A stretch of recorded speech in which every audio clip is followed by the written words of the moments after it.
তো হ্যালো আসসালামু আলাইকুম গাইস, আজকে আমি তোমাদেরকে পিকনিক ব্লগ পার্ট 2 তে কি হয়েছিল সেগুলো দেখাবো।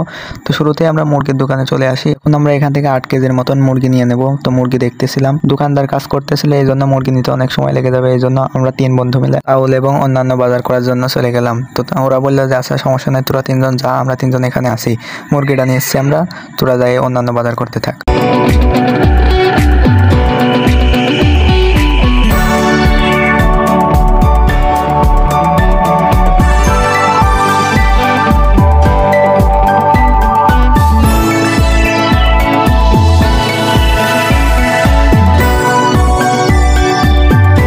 আমরা এক দোকান থেকে 2.5 কেজি ফিড নিয়ে নেওয়ার পরে চলে আসলাম মুদিখানার দোকানে। তো মুদিখানার দোকানে আসার পরেই আমরা নিয়ে নেব কাঠের গুঁড়া 2 প্যাকেট, ঠিক আছে। সাথে আমরা নিয়ে নেব একটা মেহগনির ফল, অর্জুন গাছের বাকল আর নিম গাছের ফল।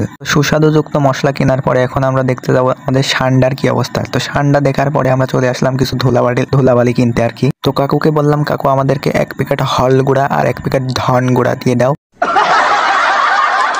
তো আমার বন্ধু একটা কাজে ভালো পারে, সেটা হচ্ছে যে প্যাকেট গিট্টু মারতে। সান্ডার গোশটাকে আরো সুস্বাদু করার জন্য আমরা এখান থেকে আদা রসুন পেঁয়াজ কিনে নিলাম, আর গ্যাস্ট্রিকের সমস্যার জন্য এখান থেকে লেবু কিনে নিলাম। এরপরে আমরা খাওয়া দাওয়া শুরু করে দিলাম।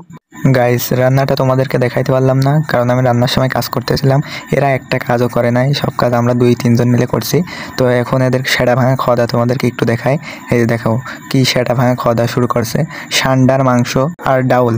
এরা সবাই খাইতেছিল, আমি ভিডিও করতেছিলাম। আমি একটু পরে খাবো, কারণ আমি বাড়ি থেকে খাই আসছি, আমার খিদে লাগে নাই।